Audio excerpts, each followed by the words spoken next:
Gotcha, Coach. Good morning. Morning. Man, it's been a long time. Did you miss us? Yes. All right, questions. Did this happen last year? No. Did you guys take a week off? No, we started later.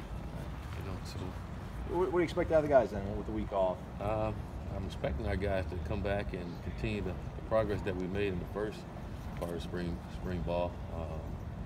Get the spring. The last couple of days we got the spring break out of them. Ran around a little bit and got ourselves back in football shape, and looking forward to our guys going out and competing. Going back and evaluating what you saw in the first half of spring, I guess, what did you like and what are things you guys need to tighten up here in the second half? Well, I like the things that we're doing schematically on both sides of the ball. And now I think as we finish these last 7 practices, we got to sharpen up the things that we're doing from technique and fundamental standpoint, and then making sure we have the right guys in the right place to be able to accomplish the things that we want to get accomplished.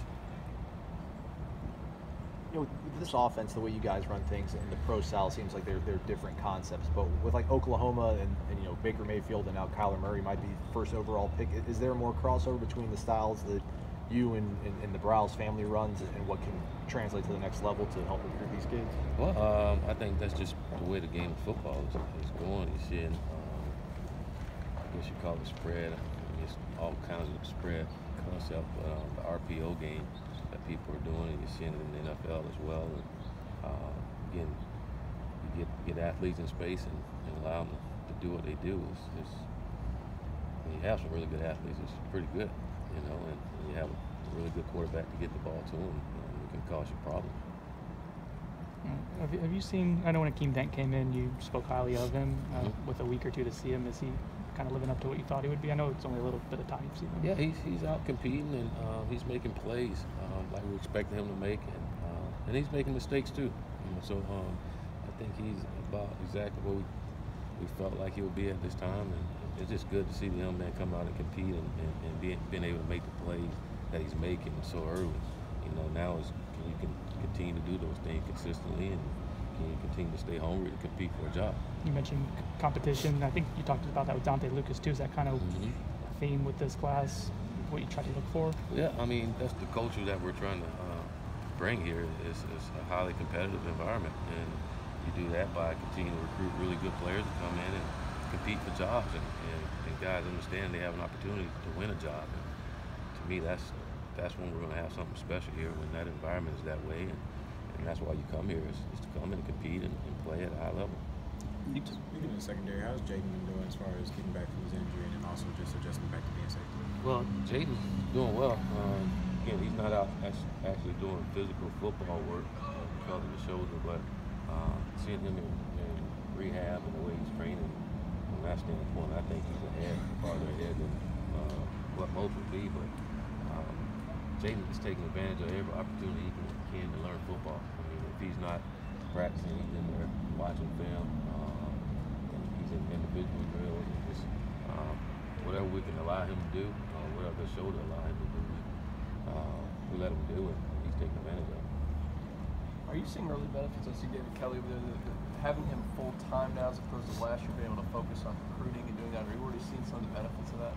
I am, and that's important, you know. And David's really good at it, you know. So I think whenever you can just focus on one thing, you can do a better job at it, and I think that's ultimately going to help us overall while he's focusing on recruiting and helping our coaches find some really good football players. I take a little bit off of you guys during your spring practice when you're focused on football to get a little bit more so you can get some of those duties you guys might normally have. Well, I wouldn't necessarily say take a little bit off. We don't ever stop recruiting, and I just think it helps organize things and allow our coaches to be more efficient in their work, you know. But that recruiting don't ever stop. It's like brushing your teeth and combing your hair. As soon as you do stop, you start to look bad. How much do you enjoy hosting the coaching clinics and just getting to talk shop and work with the high school coaches and people of that sort?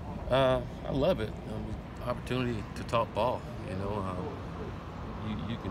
you'd be amazed how much we learn from high school coaches and some of the things they're doing.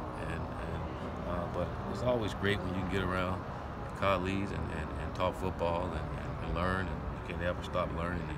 And when we have an opportunity to provide that, it's great to have them here on our campus and talk ball. On your show, you mentioned trust and wanting the players to trust and not knowing if they trusted you fully last year. How do you know when that's happened? And has that been not a problem, but an issue every time you take over a program? It is, because it's new and no one knows anything. I say trust, that goes both ways, where we trust the players and the players trust us, and that just comes with time, and you really don't know your team anything until you go through the fight, which we did, and you understand your team better, and your team understand you better, and I think that comes with time and building relationships, and sometimes it's quicker than others. You just don't know.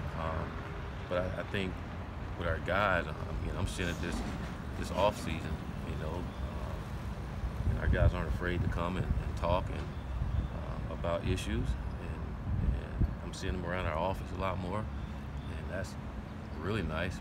Just the way they've been, and a lot of it just because they understand what we're doing a lot better too. And again, they're around us, and we all know each other a lot better. So, but that comes with time.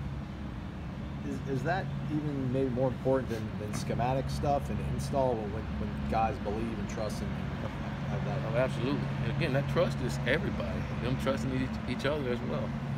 But that's a big part of it. Chemistry, team chemistry, staff chemistry, the chemistry of all of it is huge. Without that, the schematic part won't even work. You can have individual success, but as a team, it's got to be together, and that's so important that we get everybody together. The Kendall out there now for a couple weeks of practice. How smooth is that transition been? It's been great. I think what's really helped is our guys understanding the tempo. They've been through it, so now coming, and the tempo's faster than what we've done before, but just understanding things. You look at from a receiver standpoint, we've got a lot of young guys over there, and there's a lot of learning going on throughout the season as well. And you watch them throughout spring ball, it's night and day. Just how they operate and just running and catching the football without thinking. It's been pretty cool to see, and coach is simple and his approach and the way of teaching and it's helping our guys. How about with Ron? It's been a few years since you coached with Ron. Has he changed, developed a lot as a coach, or what have you kind of seen difference, or he's the same coach as well? Well, there's a lot of things that he's the same, and I don't think will change. I just think from a professional standpoint, he's changed, and just watching how he interacts in meetings with our coaches has been a joy to see, and seeing that he's growing as a coach from that standpoint, and on the football field and with his players. That hasn't changed. He's energetic. He's excited. He's disciplined, and he's loving. He's demanding, and our guys appreciate it. But we're getting the results that we want from it too on the football field, and that's good to see.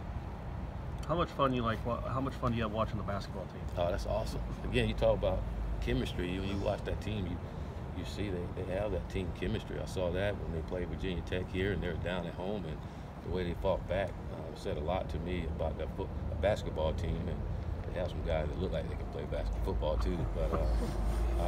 But it said a lot about what Coach Hamilton has built here with his program, and those guys are winners, and they together, and they believe, and they're going all the way. Completely different sport, but can you relate it to your own program and maybe relate that to your players? Well, absolutely. We talk about it whenever we have a team meeting, and we talk to our guys. Did you watch the basketball game tonight? And we talk about that chemistry, and you seeing how you can tell it's this unselfish basketball team too. All the guys, they rotate in there off the bench, but there's a standard.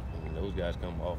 There's no let off, and that's what we're trying to build here. Have that standard and have that unselfish play and play as a team, and when we do that, and when any team does that, we have a lot of success. All right, thank you, Coach. All right, see you.